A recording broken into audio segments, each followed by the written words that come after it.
And you must be through the roof with the performance of Avon over tonight. Unbelievable, Greg. It's come out of the gate that hard and still finish off. Look, you got to give it to the big fella. He's just tremendous.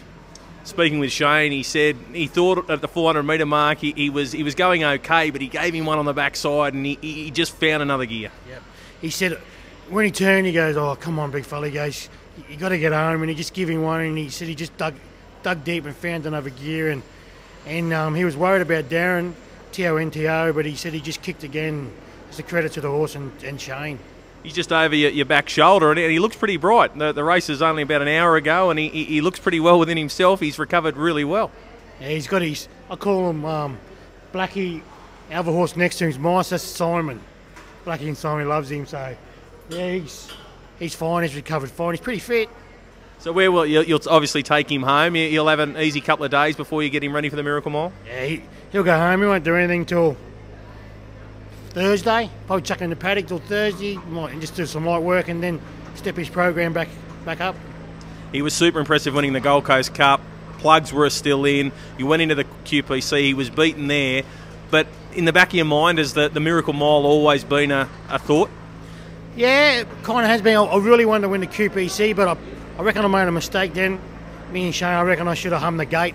Definitely should have hummed the gate instead of not doing that. But tonight, I was speaking to Gareth Hall and he goes, he's got gate speed.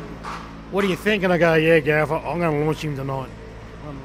Miracle Mile, the most important thing is his gate speed now, because he's shown tonight he can hold Suave Stewie Lombo. You draw a gate and all of a sudden you'll be leading into that first corner. If I can draw a gate, he's got tremendous gate speed, and if I can get around a 28.5 second quarter or something like that, takes him running down. And what about your history in the sport? How did you get involved in harness racing? I've been harness racing since I was 14 years old. With the Donohues, Peter Donohue, Alan Donohue, and my father owned them, and actually spent a lot of time with gallopers too. But I just love the industry. I love the people in it, and I love the horses.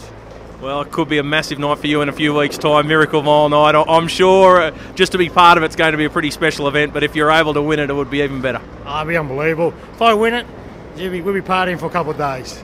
Good luck. Thank you very much. Shane Avon super impressive, and a new track record, 152.2. Yeah, that's right. You know, to win the race is the biggest buzz, but I suppose it's just an added bonus to get the record as well. What about the speed? You and Suave Stewie Lombo going head and head into that first turn at full tilt. It must have been pretty exciting to be out there. Yeah, it was. You know, like I'm sure the spectators liked it, but it was, you know, to see two horses with such high speed to go into it. You know, like, yeah, I'm glad I was drawn inside of him. Going into the race, were you confident that you were going to be able to hold Suave Stewie Lombo? Yeah, we thought we would. You know, like spoke to Ian about it and that, and I think Ian sort of knows his form from down here, and he said he was pretty confident he'd hold him, and I've actually never asked him to come off the arm, you know, so tonight was the first time, so, you know, but after we'd gone 50, I thought, oh, we'll be able to hold him, you know. What were you thinking with the lap to go? How was your horse travelling? He was travelling good, you know, like, he's a funny old bugger. Like, if nothing's there, he relaxes, but when something's there, he just sort of keeps his mind on the job. And, you know, like, Lauren's horse was still travelling good down the back, and I'm thinking, I just hope we can sort of rally through, and which he did, you know. And so turning for home, you know, TONTO was on your back and it had a nice run. Chariot King was starting to make a move. What were you thinking turning for home? Yeah, like, he was still travelling good, and I just thought, oh, you know, like, with gas that much, I thought, oh, hopefully a speedster wasn't just sitting there and having a soft run, but like, he tries that hard. I thought as long as we can get into a dogfight, and he just keeps, you know, doing enough. He was very good in the Gold Coast Cup. He won that night, plugs in, and basically untouched.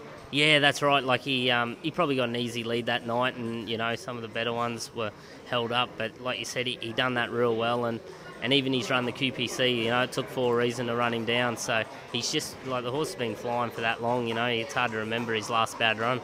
Into a Miracle Mile, your first, it's going to be exciting. And with that gate speed we've seen tonight, it doesn't matter really where he draws, because he's going to be able to put himself into a good spot early. Yeah, that's right, you know, like, it's sort of gate speed's everything, and, you know, I'm just buzzed to have a drive in the Miracle Mile, so, I can't wait. Congratulations on tonight, well done. Thanks very much.